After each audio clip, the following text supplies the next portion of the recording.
Crime does not pay.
The Avenger, sworn enemy of evil, is actually Jim Brandon, a famous biochemist.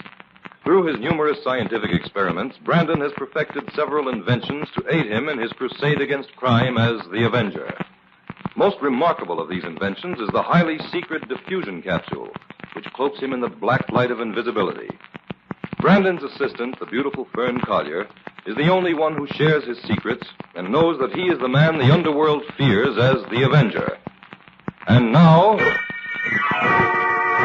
the Avenger and the Subway Ghost.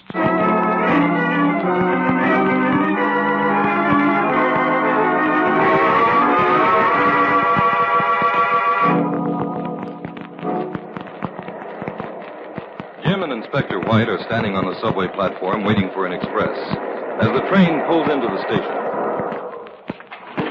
Come on, Jim. Let's hop aboard this front car. Right, Inspector. Now, we'll let the train pull out before we go into the motorman's booth. Yeah, I want this little visit to come as a surprise. Okay. Come on. I'll open the door and you can take care of the introductions. Mike, Larry. That's me. Never in out of this booth. No passengers. Police, Larry. Police? Yes, I'm Inspector White, and this is Jim Brandon. We're riding with you on this trip. Oh, I get it. You're after the ghost. That's right. Did you ever see the ghost, Larry? No, I never did. It's very little stock I put in the story they tell of it. Well, 3 motormen on this line swear they saw it, and their stories check on the place where it appeared. Oh, I didn't know it appeared in the same place all the time. Well, it did, approximately anyway. This particular run is 5 minutes between stops. Each of those men claims he was 2.5 minutes out when he saw the ghost. Say, it's right around the spot where that track walker was killed 2 years ago. Larry, what's that red light just ahead there? Yeah, it's a track inspector, most likely. Yeah, he's swinging his lantern. That's the signal they use to show they're off the tracks.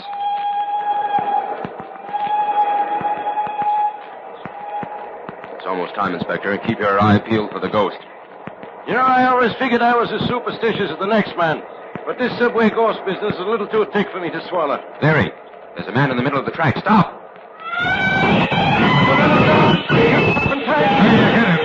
Come on! Watch out for that third rail or you won't go far.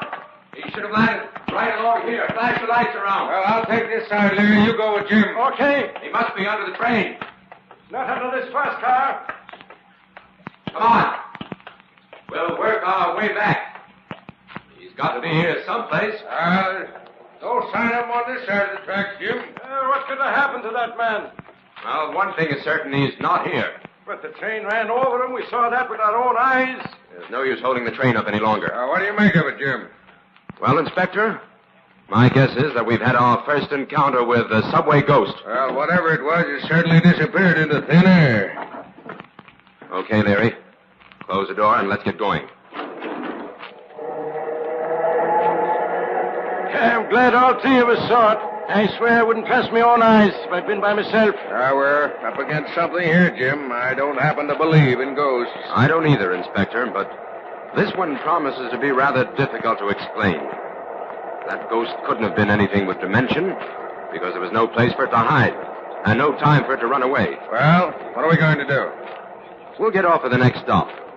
Now that we've seen the ghost, we'll have to figure out some way to trap him.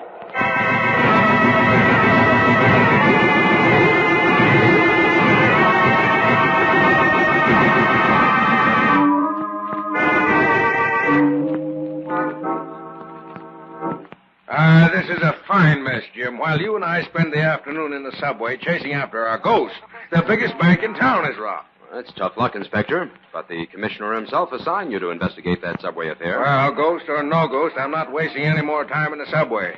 I'm going to work on this bank job. Oh, leaving me flat, huh? No, I want you to help me out on this bank robbery, Jim. It's a slick professional job, and we've got to get those two men who pulled it. Well, I think I'll leave that to you, Inspector. I'm going to stick with the ghost for a while at least. Oh, that can wait, Jim, but this robbery... Catching those bank robbers will be duck soup for you, Inspector. Regular routine stuff. You won't need me on that. But this ghost So is you would walk out on me just to satisfy your curiosity about some silly trick that somebody's playing in the subway. Now, Inspector, there's no reason to lose your temper. We just have different opinions about the importance of the... Don't bother me anymore about that ghost. I've got more important things to think about. All right. I'll send in my report when I close the case. Ghosts.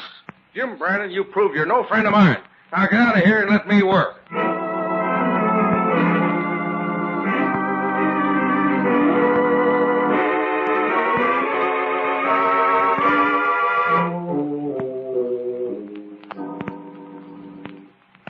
So you and the inspector parted company, Jim. Only temporarily, Fern. You know how hot-headed the inspector is. Well, what about this ghost, Jim? What could be the motive for a thing like that? That's the thing that fascinates me, Fern. There isn't any obvious motive in disrupting a city-controlled subway. Nothing in a material way can be gained from it. You don't think it could be someone's idea of a prank? Oh, no. Well, where do we begin? First, I've got to dig up some facts that might lead to a motive. I think I'll call on Lester Stevens. He's the controller in charge of that subway line. Maybe he can give me a few leads.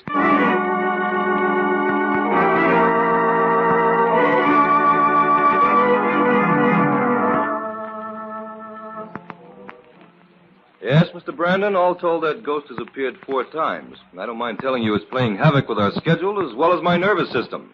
It's about time the police department got some action on this. Well, you can depend on that, Mr. Stevens, if your office will cooperate with us. Oh, we'll do everything we can. Now, look here, Brandon, I'm going to be frank with you. Here in this drawer is something we've managed to keep from the newspapers so far. Take a look at that stack of papers. Well, what are they? Lawsuits. 20 of them, ranging from $50 to $3,000. People claiming they were injured by the sudden stops of the train due to the appearance of the ghost. Oh, amazing. And just possibly a motive. No, I don't think so, Brandon. We've had our investigators working on this, and they've discovered that more than half of these claims were put in by professional insurance collectors. Oh, I see. However, I wish you'd keep me posted on all damage claims you received. We just might run into an angle there. I'll do that. Now, on the other hand, this may be an inside job. Motive unknown. I'm certain we can discount that. Now, that sort of thing carries a heavy penalty. If we're ever going to get to the bottom of this subway ghost, we can't afford to discount anything. Now, Mr. Stevens, we could test that possibility in short order if you'll arrange to change the train schedule every day and... Mr. Brandon, you're asking the impossible. I have no authority to do a thing like that. Then I'll have to ask the mayor to give you the authority, Mr. Stevens. This city can't afford to pay off in lawsuits because of a ghost.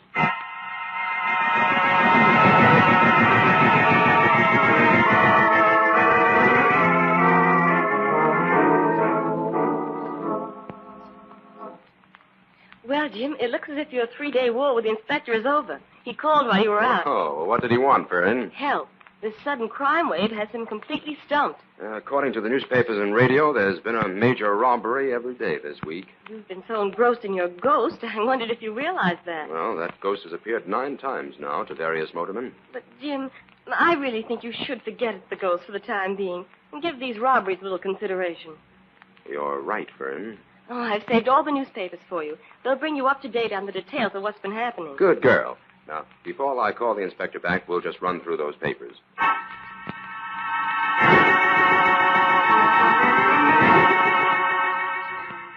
daring jewel holdup nets thieves $50,000 worth of gems. 2 men dressed as workmen staged a dramatic robbery in a midtown. Armored truck robbed in Midtown. An armored truck carrying the pay envelopes of $35,000 taken in second bank robbery. 2 men believed to be the same thieves who robbed the Crichton Street bank. Civil authorities appeal for more police, unable to cope with the rising tide of the Midtown crime wave.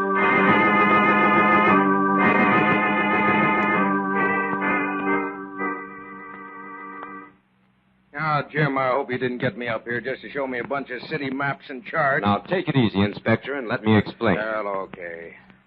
Between these 2 points I have marked in blue pencil on the map here, the subway ghost has appeared 9 times. Oh, listen here, Jim. How many times do I have to tell you I don't give a hang about that ghost? You're going to keep harping on that instead of trying to help me with these robberies. That's what I'm trying to do, Inspector. There's a definite connection between the ghost and the robberies. Oh, there's a connection between them? How? The ghost has always appeared to motormen going north in this particular spot. Now, take a good look at the map. Here. I've marked the places where robberies have occurred in red. Notice that all the robberies were in the immediate vicinity of the ghost. Oh, Jim, are you trying to tell me the ghost committed the robbery? Not quite. The ghost has appeared 9 times, and there have been 4 robberies. Now, here's a time schedule of the robberies, and one of the appearances of the ghost. These show some rather interesting coincidences, don't you think? Yeah. The ghost appeared in the subway almost immediately after each robbery, but Jim, what about those other appearances? What were they for? Oh, just to cover up. If the ghost had appeared only at the times when the robberies happened, the connection between them might have been suspected earlier. Your theory is that the thieves used the subway to make their getaway. Exactly. Well, now we're getting someplace. That could account for the fantastic disappearance of the robbers. But how did they get down there? That'll entail a little more field work, Inspector, but there's another piece of information here that you've overlooked. Yeah? What's that? Although every motorman on that line saw the ghost at one time or another, one particular motorman was always on duty when a robbery was pulled. You're right, Jim. It was Mike Leary. That narrows down our field, Inspector. Sure does. All we have to do is tail Leary every minute, and we can solve this case. Come on, Inspector. It's time for us to take another subway ride. According to this schedule, Mike Leary begins his run in 5 minutes.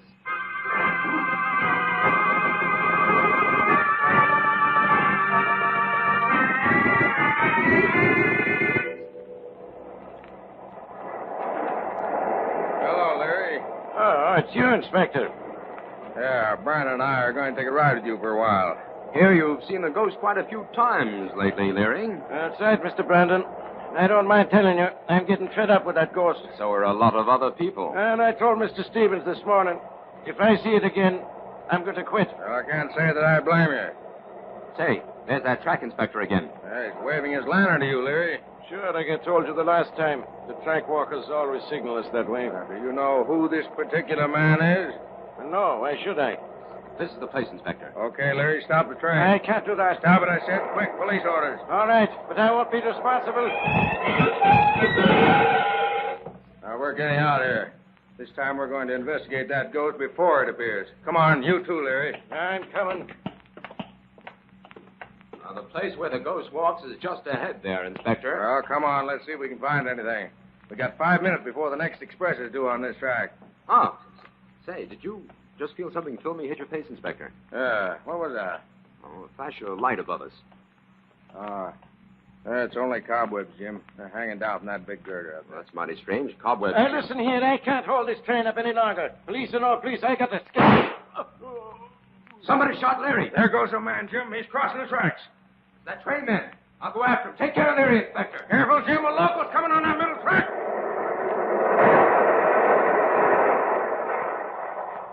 Hey, Jim. Jim, did you get him? No. Must have taken a long chance and hopped aboard that local. I lost him completely. How's Larry? Find the nearest emergency phone, Jim. Larry's dead.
Now, back to the Avenger and the subway ghost.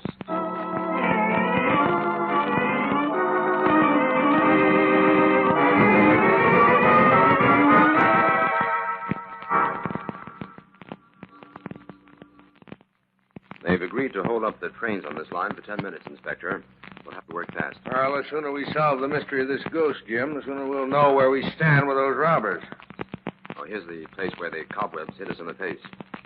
A few short wisps are still clinging to the girder, but, of course, the first train that hit that cobweb screen swept away practically all evidence of it. All this talk about cobwebs isn't helping us find the ghost, Jim. But it is, Inspector. Those cobwebs served as a screen on which the moving picture of a man was projected. There's a projection machine hidden around here somewhere. When we find that, we have our ghost. Flash your light around. I hope you know what you're talking about, Jim. I don't see anything. It's probably hidden in that next girder or maybe along the wall. Only the tip will be showing. Oh, there it is. In the girder. Give me a little light here, Inspector, and I'll get it out. Well, Jim, we run into some pretty crazy schemes, but this one beats all. Yes, this projector has a long wire attached to the solder. That means the ghost was turned off and on by someone at a distance. That track walker who killed Leary. He was the only one who could have operated this machine. I think he's our man, all right. Yeah, but what about those cobwebs, Jim? How did he manage that? There's such a thing as a small, portable machine that manufactures cobwebs to order, Inspector. Our criminal manufactured a screen of cobwebs the exact size of the front of the train. They let it hang from that girder.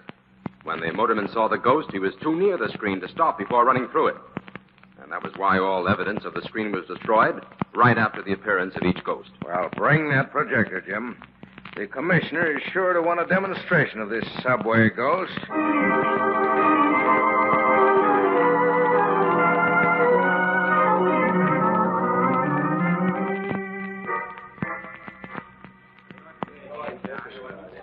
It's about time you showed up, Freddie.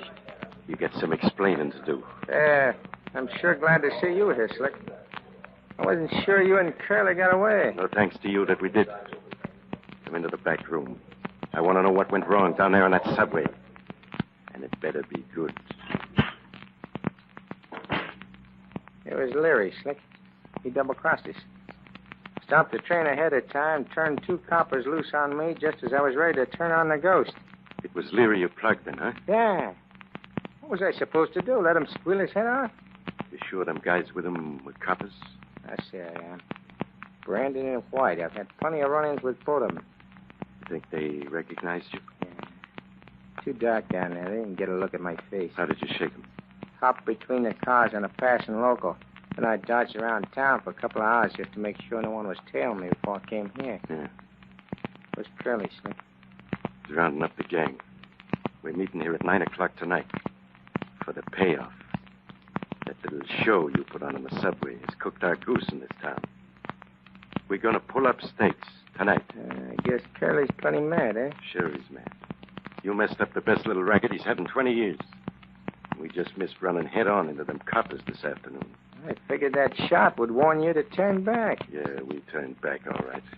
But that 25 grand in hot money we had with us made it kind of risky to travel around the streets in broad daylight. How did you You get better up? blow now, Freddie. I'm back here at 9. Curly and me will answer all your questions then.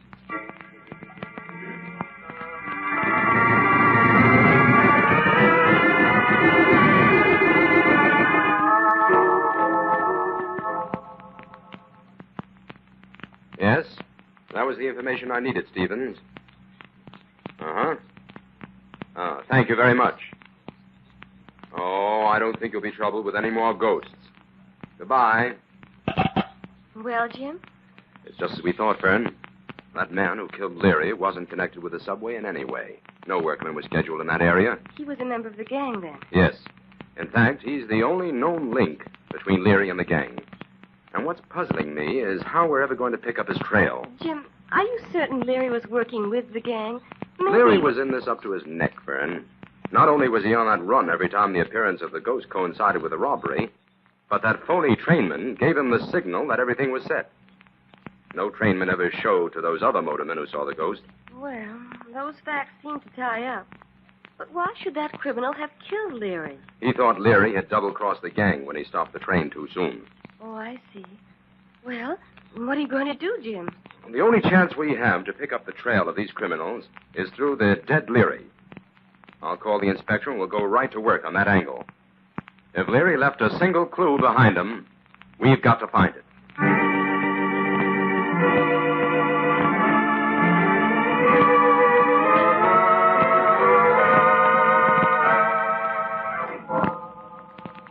Well, Jim, this room of Leary's hasn't told us a thing. He was careful, all right. There's nothing here to speak against him. Let me see those facts your men collected. They don't give us any leads. Let me see. Uh-huh. He was a bachelor, 45, steady worker, didn't drink, smoked occasionally, ate his meals with the family downstairs. Well, he certainly didn't live beyond his means, Jim. Looks as though we're up against a stone wall. Not quite, Inspector. There is a clue here. A very slim one, but worth investigating. What's that, Jim? That book of matches there on the bureau. They're from a tavern on Delroy Street. That's more than a mile away from here in a very tough section of town. If Leary didn't drink, why should he have gone to a place like that? That's no clue, Jim. He probably stopped in there to buy some smokes. Tell you what, Inspector. I'm going to have a look at that tavern. In the meantime, I think it might be a smart move for you to assign an extra squad of men to the Midtown District. If we don't round up this gang tonight, they'll slip right through our fingers.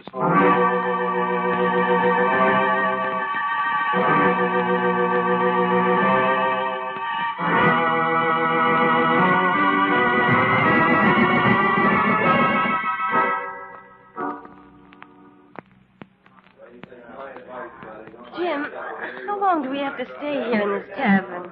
We may be here until closing time, Fern. Closing time? What about dinner, Jim? I'm afraid you'll have to go on a diet for a few hours, Fern, but I'll make it up to you later. In the meantime, we'll have to pretend we're having a good time here. That won't be easy. What do you expect to find here, Jim? This could be the hideout of our criminals, Fern. Things are beginning to look up. In what way? A very dapper-looking fellow just came in and made straight for that private room in the back. Well, I'm resigned to a long evening of waiting. You know, Jim, I'm really beginning to believe in that motto of yours. Oh, what's that, Fern? Patience is the deadliest weapon of the law, and the best detective in the world is a total loss without it.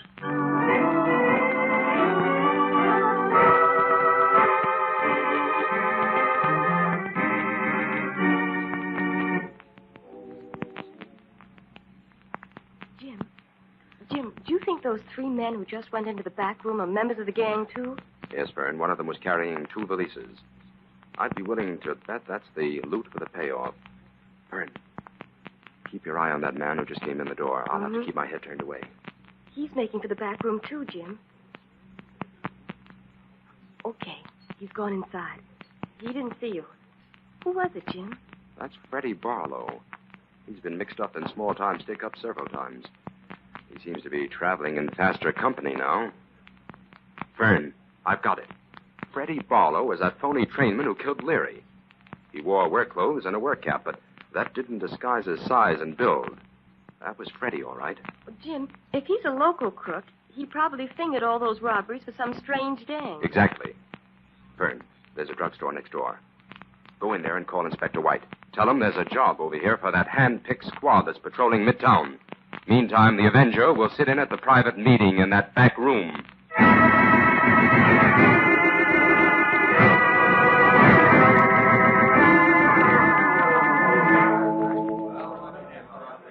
Listen, Freddie.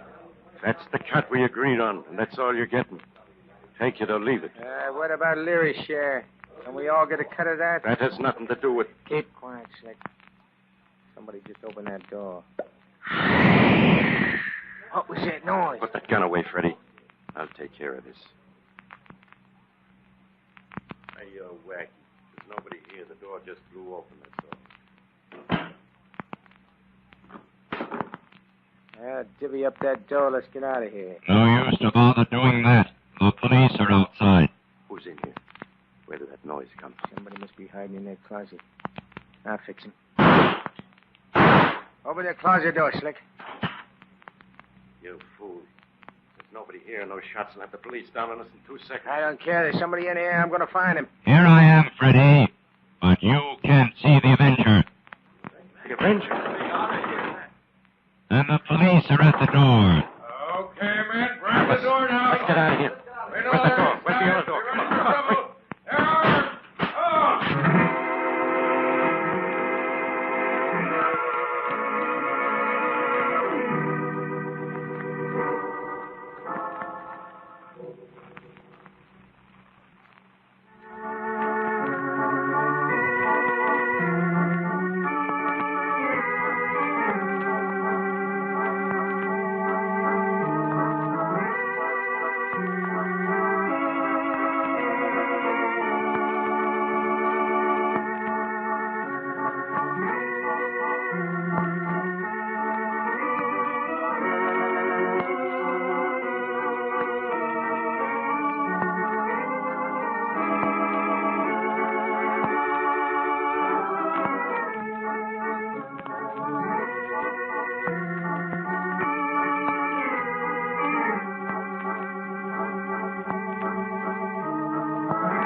Jim, I understand how the ghost was produced, and that the purpose of it was to stop the train between stations so that the criminals could hop aboard and make a quick getaway. But, well, how did the criminals get down there in the subway to board the train? There's a subway emergency exit in an alley just off Main Square in Midtown where all those robberies occurred, Fern. The criminals entered the subway through that. But those emergency exits are always locked on the inside. Well, that's where Freddie Barlow came in. Leary dropped Freddie off the subway near that exit well in advance of the robbery. Freddie prepared everything for the appearance of the ghost except the cobweb screen, which had to be put up at the last minute. Then he went up and unlocked that emergency exit, came back, and was ready to fix the cobwebs and signal Leary that everything was set. But why should he have bothered about the ghost when Leary was on that run? Just in case anyone was riding with Leary, he had to have an excuse to stop the train. Oh. So all the robbers had to do was hop aboard the end of the train and make their getaway underground while the police were combing the streets for them. Exactly. And they took the added precaution of dressing like workmen so they wouldn't be spotted when they entered through the exit or hopped on the train. Well, now that ghost can rest in peace in the archives of the commissioner's office. Yes, and I can take you to that dinner I cheated you out of last night. Yes, I was wondering when I was going to get invited to break that diet. All characters, names, places, and plots used in the Avenger program are fictitious. Any similarity to persons living or dead is purely coincidental. This is a thought. A thought. A thought. Remember,